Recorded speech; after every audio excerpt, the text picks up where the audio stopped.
इस एपिसोड की शुरुआत में हमें सिटी लॉर्ड का पैलेस दिखाया जाता है। वहाँ पे मिस रुक्सी अपने पापा से जियान को उनका सन इन लॉ बनाने की बात करने आई है। तभी मिस रुक्सी के पापा कहते हैं, क्या तुम उसे मेरा सन इन लॉ बनाना चाहती हो?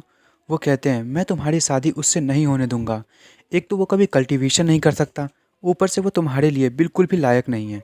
तभी मिस रुक्सी की मम्मी भी कहती है, बेटी शादी का डिसीज़न एक बहुत ही बड़ा डिसीज़न है, इसे जल्दबाजी में नहीं लेना चाहिए।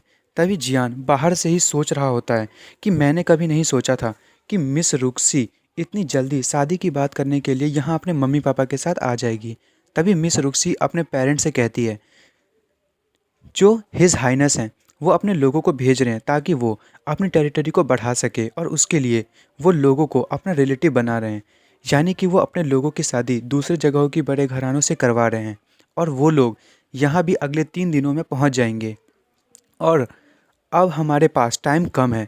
उनके मैरिज प्रपोज़ल को कैंसिल करने का एक ही तरीका है कि मैं उनके आने से पहले शादी कर लूं, और हमने बिना किसी रीज़न के शादी कैंसिल किया तो हम लोगों पर हमला कर देंगे। तभी मिस रुक्सी के पापा कहते हैं, पर ये है कौन?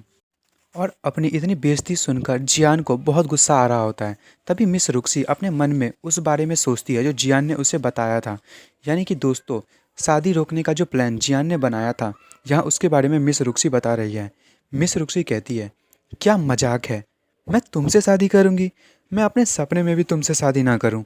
तभी जियान कहता है, अच्छा, क्या इसीलिए कि मेरा शकल अच्छा नहीं है, या फिर मेरे बैड रेपुटेशन के कारण आप मुझसे शादी नहीं करना चाहती?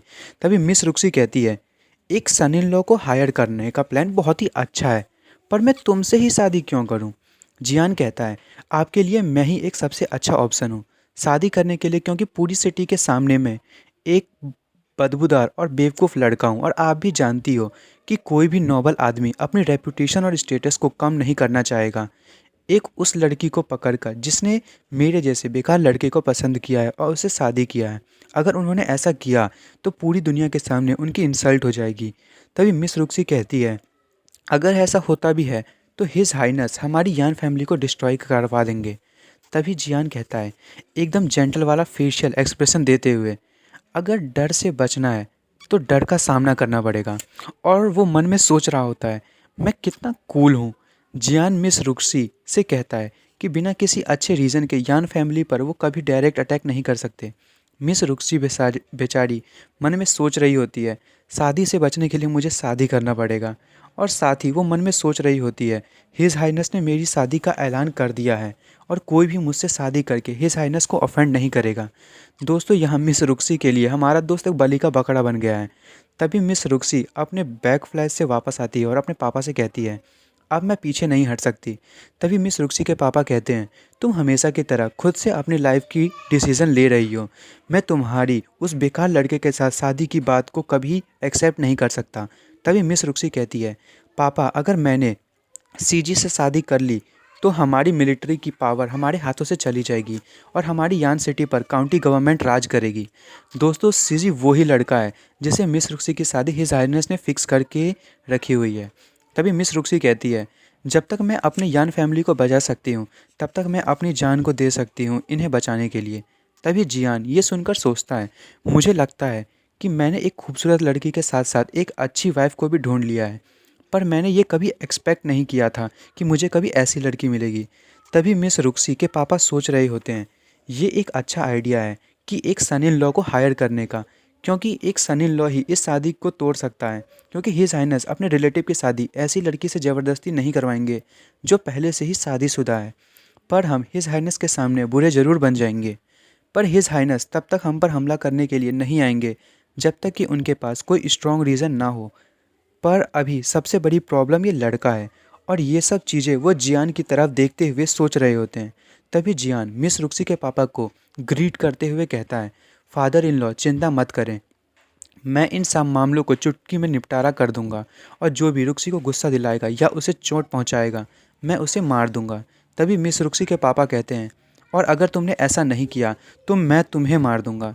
तभी मिस रुक्सी के पापा बाहर आते हैं और सभी को उनकी बेटी की शादी की तैयारी करने के लिए कहते हैं, और कहते हैं, मेरी बेटी की शादी के लिए मेन पैलेस को सजाया जाए। तभी सारे नौकर एक साथ कहते हैं, यस सिटी लॉर्ड। फिर हमें अगले सीन में दिखाया जाता है, जियान बाथ टब में बैठकर नहा रहा होता है और नहाते नहाते ही वो ब्रेक थ्रू कर लेता है और कहता है, वैसे तो ये प्रोग्रेस बहुत ही धीरे है, पर एक बहुत बड़ी बात है कि इतने मामूली से मेंशन में इतना अच्छा हॉट स्प्रिंग है।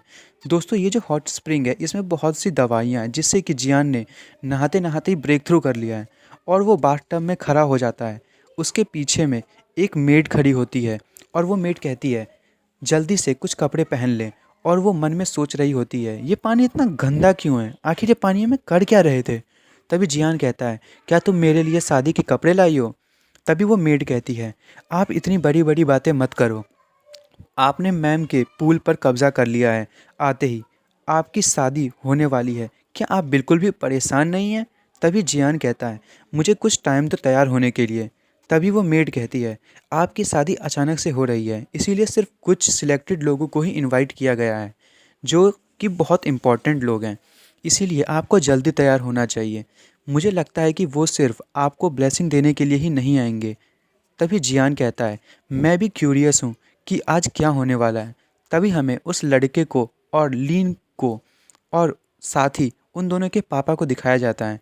तभी उस लड़के के पापा, यानी कि जो लीन के साथ लड़का है, उसके पापा कहते हैं, मुझे डर है कि सिटी लॉर्ड जो है वो मिस रुक्सी की शादी इसलिए करवा रहे हैं ताकि वो मिस रुक्सी और मेरे बेटे की शादी को अवॉइड कर सके।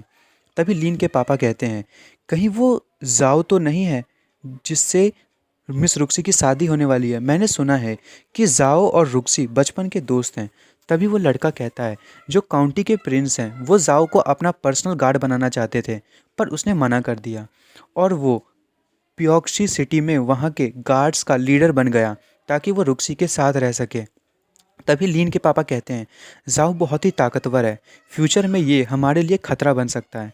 तभी उस लड़के के पापा कहते हैं कि जाओ एक लोमड़ी है, अगर यान फैमिली उससे रुक्सी की शादी करवाने वाले हैं तो वो बहुत बड़ी गलती कर रहे हैं। तभी सीन चेंज होता है और हमें सिटी पैलेस की ओर दिखाया जाता है, जहाँ जाओ लोगों को मारता हुआ अंदर घुस जाता है और कहता है, मुझे रुक्सी से मिलना है, आज मैं देखना चाहता हूँ कि कौन मुझसे ज़्यादा रुक्सी के काबिल है।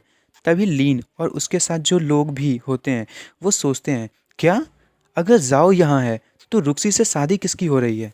जाओ इतने गुस्से में होता है कि वो वहाँ खड़े लोगों को मारना शुरू कर देता है।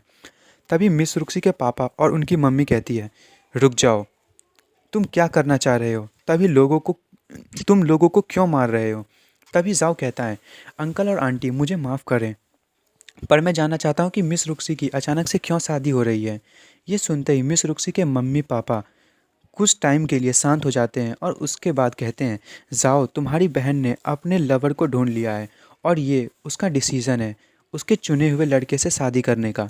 तभी ये सुनकर जाओ गुस्सा हो जाता है और कहता है, मैं क्यों नहीं, क्या मैं इसी के लिए सिटी का गार्ड बना हुआ था।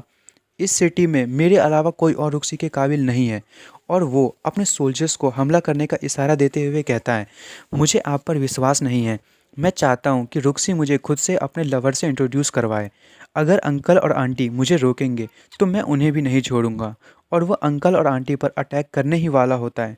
तभी मिस रुक्सी वहाँ पर अपनी वेडिंग ड्रेस में पहुँच जाती है और उसे देखकर तो जाओ और वहाँ के लोगों के साथ साथ मेरे भी दिल में मिस रुक्सी के लिए कुछ कुछ होने लगता है।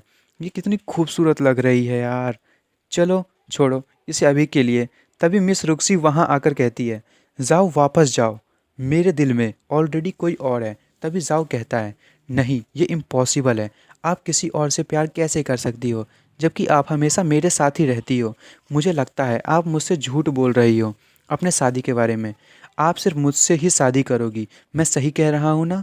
तभी मिस रुक्सी कहती है, मैं तुमसे झूठ नहीं कह रही हूँ, आज बहुत ही बड़ा दिन है, मेरे कज़न मुझे ब्लेसिंग देने के लिए आए हैं, इसीलिए मैं आज बहुत खुश हूँ। और आप ब्लेसिंग देने के लिए नहीं आए तो मैं चाहती हूँ कि आप वापस चले जाएं। बेचारे जाओ के साथ बहुत बुरा हुआ है, अब क्या कर सकते हैं। चलो कंटिन्यू करते हैं। मिस रुक्सी के इतना कहते ही जाओ बहुत ही ज़्यादा गुस्सा हो जाता है और कहता है, तुम मेरी हो, मैं तुमसे प्यार करता हूँ और मैं तुम्हें किसी भी तरह पाकर ही रहूँगा। तभी मिस रुक्सी कहती है, तुम में कितना ईगो है, जाओ तुम वापस जाओ, ये एक मिलिट्री ऑर्डर है, अगर तुमने ये ऑर्डर नहीं माना तो तुम्हें अरेस्ट कर लिया जाएगा और मिलिट्री लॉ के अकॉर्डिंग तुम्हें पनिश किया जाएगा। तभी जाओ कहता है, किस में इतनी हिम्मत है कि कोई मुझे छू सके, मैं यान हाउस में रहा ताकि मैं तुम्हारे साथ रह सकूं, और अब तुम किसी और से शादी कर रही हो और तुम्हें लगता है कि मैं अब भी तुम्हारी बात मानूंगा। तभी मिस रुक्सी के पापा गुस्से में कहते हैं, तुम्हारी इतनी हिम्मत। तभी मिस रुक्सी की मम्मी उन्हें रोक लेती है और कहती है कि जाओ बहुत ही ज़्यादा ताकतवर है। तभी जाओ कहता है, आज मैं देखता हूँ कि किस में इतनी हिम्मत है जो मेरे लड़की को मुझसे चुराता है। और वो ज़ोर से चिल्लाते हुए कहता है, जल्दी से बाहर आओ और मुझसे फाइट करो। तभी वहाँ पर लोग बातें करने लगते हैं और कहते हैं, शायद यान फैमिली झूठ कह रही थी शादी के बारे में। तभी कुछ लोग कहते हैं, सिटी हॉल मैरिज के लिए पूरी तरह से सजाया गया है, मुझे नहीं लगता कि वो ऐसे ही तैयार किया गया होगा। तभी सभी लोगों को एक आवाज़ सुनाई देती है, कौन चिल्ला रहा है? क्या तुम्हें पता नहीं कि आज कितना बड़ा दिन है? तुम इतनी शोर मचा रहे थे कि मैं अच्छे से सो भी नहीं पाया। तभी हमें जियान को दिखाया जाता है और वह उबासी लेते हुए कहता है, मैं क्या करूँगा अगर इसके कारण मेरी रात की परफॉर्मेंस पर कोई असर पड़ा तो। और दोस्तों, आप रात की परफॉर्मेंस वाली बात को तो समझ ही गए होंगे। वैसे तो आप लोग समझदार हैं ही। तो दोस्तों, अगले एपिसोड में देखते हैं हमारा जियान इस सिचुएशन को कैसे हैंडल करेगा। Thank you for watching friends.